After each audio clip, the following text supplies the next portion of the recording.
욕망을 부추기죠. 일생에 단 한 번. 일생에 한 번뿐이면 거기다 돈을 왜 이렇게 많이 써야 되지?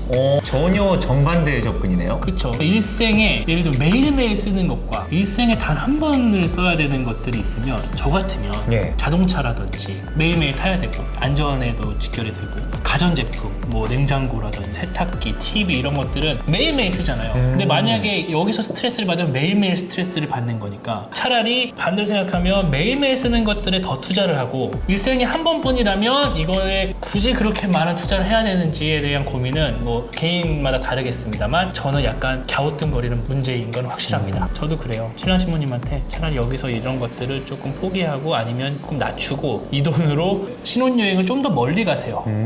오래 가세요. 휴양지 말고 차라리 뭔가 유럽이나 예를 들면 그런 경험들이 두 분에게 훨씬 더 인생을 살면서 영감도 많이 주고 좋은 경험이 되지 않을까요?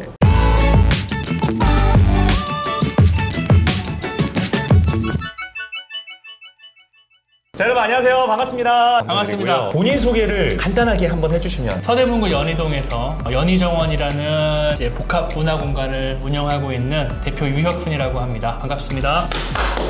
전 대표님의 이름을 들을 때마다 어떤 강인한 에너지가 느껴집니다. 아, 그렇습니까? 발음하기 어려워서 여기는 연희정원이에요. 그쵸? 그쵸. 이름 자체가 되게 예뻐요. 정원이 가든인가요? 가든이라고 하면 뭔가 고깃집이 생각이 나서 맞아. 서울 외곽에 있는 고깃집이 약간 연상이 되는 느낌이라서 네. 그거랑은 조금 다르게 네. 좀 가고 있습니다. 아. 여러 가지 뭐 전시회라든지 플리마켓이나 뭐 웨딩이나 돌잔치, 각종 모임 행사 등 여러 가지 행사들을 진행할 수 있는 공간으로 운영하고 있어요. 그래서 자유롭게 누구든 어떤 분이든 어떤 행사든 편하게 이용하실 수 있는 공간입니다. 우리 혁훈 대표님께서 이렇게 영상을 찍고 싶어하는 이유를 제가 알고 있어요. 네. 결혼식에 대한 정말 그 솔직하면서도 구체적이고 아주 탁탁 꽂히는 정보들만 말씀을 해주시겠다. 네, 이젠 때가 되었다. 이젠 때가 되었다. 자, 첫 번째 질문입니다. 결혼식을 준비하면서 눈탱이 안 맞으려면 어떤 거 조심해야 합니까?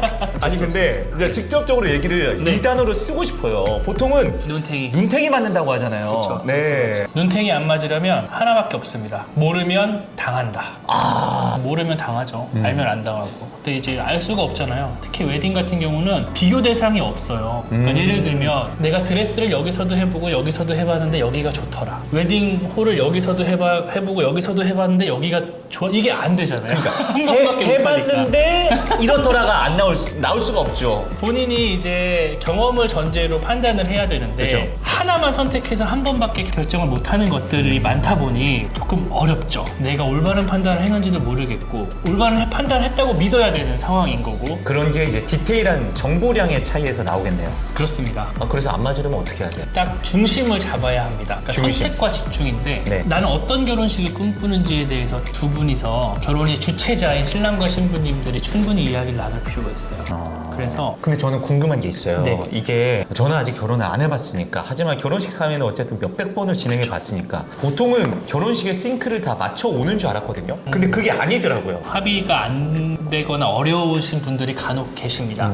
그럴 경우는 저는 어떤 질문을 드리냐면 신랑 신부님 나중에 두 분 결혼식에 참여하신 친구 동료분들이나 가족분들이 향후 뭐 3년 후, 5년 후에 두 분에 대한 결혼식의 이야기를 할 때 어떻게 평가를 받고 싶으신지 어떤 이야기를 듣고 싶으신지 한번 고민해 보시겠습니까? 라고 물어봐요. 네. 그러면 어떤 분들은 제 친구들이 너네 결혼식 정말 예뻤어 라는 말을 듣고 싶어요 라든지 너네 결혼식 정말 재밌었어 진짜 재밌었고 편했고 뭐 이런 말을 듣고 싶어요 라든지 그냥 되게 너네다웠고 되게 좋았어 뭐 이런 어떤 특정되는 본인이 이제 우리 결혼식에 대해서 평가를 받고 싶어 하는 부분이 있을 겁니다. 그래서 그런 식으로 먼저 접근을 하다 보면 신랑 신부님들이 보통 그러면 우리 결혼식에 온 분들이 우리 결혼식이 정말 편하고 즐거웠다라고 말했으면 좋겠어요 라고 하면 이제 그걸 목적으로 준비를 하게 되는 거고 반대로 너네 결혼식 너무 예뻤어 라고 얘기를 하면 예쁘게 가야죠. 그쵸. 그러면 보여지는 것들에 대한 투자를 해야 되는 거고 그쵸. 그런 식으로 두 분이 어떤 거를 중점으로 내 결혼식을 만들어 갈지를 정해야 합니다. 그래야 한정적인 소비를 집중해서 할 수 있고 거기에 따른 불필요한 것들을 줄여나갈 수 있는 기준이 잡히거든요. 그게 없으면 이것도 했다가 저것도 했다 하다 보면 지출은 많아지고 나중에 결혼식이 끝나고 흔히 말해서 좀 현타가 오죠. 애매해지기도 하고. 그러면 그런 것들이 있겠네요. 신랑 신부 입장에서는 분위기를 가지고 결정을 한다던가 네. 아니면 결혼식에 다양한 요소들이 있잖아요. 그렇죠. 뭐 음식이 맛있었으면 좋겠다. 그렇죠. 주차가 편리했으면 좋겠다. 그렇죠. 또는 위치가 좋았으면 좋겠다. 이런 것들을 가지고 확실한 결정을 하고 그 다음에 이제 돌아봐야 된다. 사소하지만 그런 것들이 하나씩 기준이 정해졌을 때 결정을 빠르게 할 수 있고 좀 더 리스크 적은 판단을 할 수 있습니다. 자, 그러면 중심이 잡혔어요. 그래서 이제 구체적으로 여기서 이거 조심하셔야 돼요. 여기서 이거 조심하셔야 돼요. 그런 게 있나요? 이게 이제 장소, 네. 음식, 네. 그다음에 이제 사진 촬영이 있겠죠. 사진이나 영상 촬영, 그다음에 흔히 말해서 이제 스드메라고 말하는 뷰티 스튜디오, 헤어 메이크업, 그다음에 웨딩 드레스, 네. 그다음에 뭐 더 나가 뭐 신혼여행까지 해서 뭐 청첩장 여러 가지가 파생되는 것들이 있는데 네. 그 모든 분야를 다 설명드리기는 조금 어려우니까 이거는 또 특별편을 만들어야 그쵸, 돼요. 그쵸. 네. 하지만 대략적으로 포인트들 비수기를 노리는 방법도 좋습니다. 왜 그 장소와 관련해서 비수기 같은 경우는 보통 웨딩홀 같은 경우는 성수기와 비수기의 대관료라든지 이런 것들이 차이가 많죠. 차이가 보통 뭐 많게는 뭐 500, 뭐 300, 뭐 이 정도 차이 나는 것도 많고 네. 보통 그래도 못해도 1, 200은 차이가 날 거예요. 그리고 요즘은 사실은 실내에서 진행하는 웨딩홀 같은 경우는 다 냉난방이 다 잘 되어 있기 때문에 사실은 뭐 한겨울에 해도 뭐 그냥 쾌적하게 할 수 있고 한여름에 해도 쾌적하게 할 수 있어요. 근데 이제 뭐 약간 봄, 가을에 하는 게 조금 더 로맨틱하고 좋은 건 사실이겠지만 그런 것들을 약간 포기한다면 비수기를 적극적으로 활용하면 장소 선정에 있어서 예산을 조금 더 줄일 수 있고 좀 더 합리적인 판단을 할 수 있는 데 도움이 될 겁니다. 질문 있습니다. 비수기라 하면 월로 따지면 정확히 몇 월 정도 되나요? 여름, 겨울 정도를 보는데요. 여름, 겨울. 7, 8월 정도가 비수기가 그쵸, 되겠네요. 7, 8월 정도는 다들 이제 또 휴가도 많이 가고 이제 또 너무 덥기 때문에 그리고 그 사전에 이제 웨딩 촬영을 하는 날짜들이 이제 조금 더 더울 때 이렇게 좀 맞물리는 부분이 있어서 여름을 조금 피해가는 부분이 있어요. 그리고 한겨울을 또 피해가시고요. 네, 근데 한겨울 같은 경우는 12월 같은 경우는 또 이제 뭐 연말의 분위기도 있고 송년 모임 자체가 워낙에 많은데 이제 결혼식도 이제 하면 하객분들이 좀 불편한 부분, 난감한 부분도 있을 수 있고 또 너무 춥다 보니까 아무래도 실외 활동이 조금 더 위축되는 부분이 있다 보니까 1, 2월 같은 경우도 특히 그렇고요. 그러니까 그래서 이제 장소는 비수기를 노리는 것도 괜찮다. 네, 괜찮다. 네. 음식 같은 경우도 뭐가 있어요? 음식 같은 경우는 워낙 천차만별이라 네. 이거는 정말 대중이 없죠.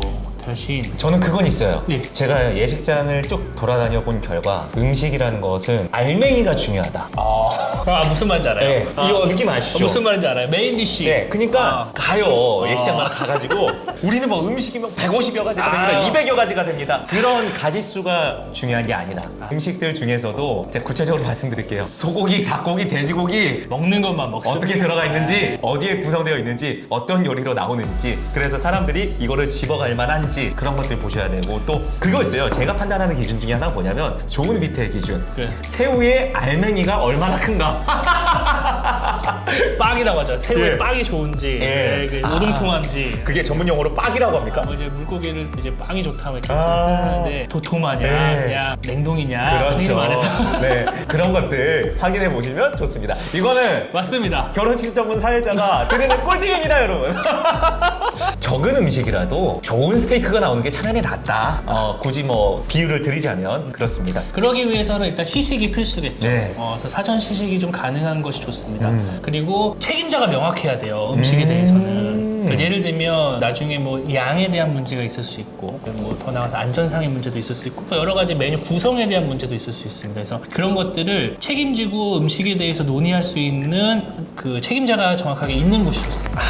예를 들면 하객 중에 비건이 있을 수 있어요. 혹은 특정 음식에 알러지가 있는 분이 있을 수 있고 그렇죠. 혹은 뭐 여러 가지 이슈가 있을 수 있겠죠. 그러면 그런 부분에 대해서 좀 유연하게 대처가 가능한지 그렇게 좀 더 편안하게 진행할 수 있습니다. 그런 부분이 있다면. 그렇습니다. 음식은 제가 오케이. 음식 네, 얘기는 나중에 말씀드렸고. 조금 더 드릴 수 있는데 이거는 또 저희 전문가 또 모시고 한번 또 하죠. 그러면 세 번째로 사진과 영상에서도 어떤 기준이 있나요? 근데 우리 신부님들 중에서 그런 질문 하시는 분들이 있단 말이에요. 결혼식 영상을 꼭 찍어야 하나요? 라는 분들이 있어요. 이건 어떻게 생각하세요? 찍는 게 좋습니다. 찍는 게 좋아요. 이거는 시대가 변했고 기술의 발전과 맥락을 같이 합니다. 좀 거창하게 얘기했지만 예전에는 진짜 거창했어요. DVD 촬영이라고 해서 네. 막 촬영하면 CD를 줬단 말이에요. 그죠. 그러면 그러니까 제 불만이 이거예요. 그러니까 찍어도 안 본다. 당연히 뭐 보기 어렵죠. 그걸 보려면 뭐 다 가족들이나 뭐 다 모여 앉아서 한 자리에 모여서 DVD 플레이어 꺼내서 틀고. 세팅하고 네. CD 넣어서 자 이제 보자 이렇게 보잖아요. 그렇죠. 와, 박수 치면서. 네. 그랬는데 네. 요즘은 4K로 화질 좋게 찍은 것들이 개인 유튜브 채널에 그냥 뭐 신랑 신부님 유튜브 그냥 계정에다 올려두면 URL 하나로 이제 전달이 되고 그쵸. 저장 장치 자체가 너무 이제 편해졌기 때문에 하긴 모두에게도 이걸 공유할 수 있고 카톡으로 그냥 URL 전달하면 되잖아요. 오늘 결혼식 혹은 못 오신 분들한테도 결혼식이 이렇게 진행이 됐어요 라고 보여드릴 수 있고 또 신랑 신부 혹은 가족분들도 아무 데서나 뭐 버스를 타거나 뭐 소파에 앉아서건 뭐 핸드폰이나 아이패드 뭐 컴퓨터 TV로 자유롭게 볼 수 있기 때문에 훨씬 그 접근성이 좋아졌고 저장이 편해졌다. 그렇기 때문에 하는 게 좋다. 아, 그렇습니다. 그리고 영상이 주는 힘이 있습니다. 생동감과 그 당시의 현장감들은 사진도 물론 좋지만 영상이 굉장히 압도적으로 그런 걸 기록을 할 수 있죠. 방금 되게 멋있었어요. 영상이 가지고 있는 힘이 있어요. 힘이 있습니다. 그 영상은 결혼식이 끝나고 5년 뒤, 10년 뒤에 그 가치를 바랄 겁니다. 제가 이게 살짝 격가지로 빠졌어요. 영상을 꼭 찍어야 되나요? 라는 질문이었는데 그러면 다시 돌아와가지고 네. 이 사진과 영상의 판별 기준, 그 눈탱이를 안 맞는 기준 뭐 그런 것들이 있나요? 우리 대표님만의? 한 달에 걸치면 안 돼요. 너무 쉽게 말했나? 직접 알아보시는 게 좋습니다. 아, 직거래로. 직접 알아보시는 거. 그래서 네. 그 사진 작가님 네. 혹은 이제 영상 작가님과 직접 커뮤니케이션을 하시고 거의 다 정찰제일 거예요. 그래서 구성에 따라서 금액이 다를 겁니다. 그래서 그 구성에 대해서 설명을 충분히 들어보시고 그다음에 포트폴리오나 이런 것들도 보시고 그래서 약간의 뭐 흥정을 통해서 가격을 조율해서 직거래를 하시는 걸 추천드립니다. 아. 그러면 최소 눈탱이는 안 맞습니다. 맞아. 어떤 말씀인지 알겠어요. 사진과 영상은 찍는 사람에 따라서 느낌이 다 달라지거든요. 그래서 그 영상을 찍은 그 분하고 다이렉트로 얘기하셔가지고 그분을 섭외해 오셔야 돼요. 예. 예. 대신에 리스크가 있기 때문에 정말 잘 알아보셔야 됩니다. 맞습니다. 직접 알아보시려면 그분의 포트폴리오를 빠짐없이 보셔야 돼요. 잘 확인해 보시길 바라겠습니다. 자, 그리고 나서 스드메로 이제 넘어갑니다. 마지막이죠. 스드메. 포인트 한번 딱 짚어주시면. 자, 드레스. 네. 플래너, 웨딩 플래너나 웨딩 디렉터는 드레스 전문가 아닙니다. 드레스 전문가는 누구죠?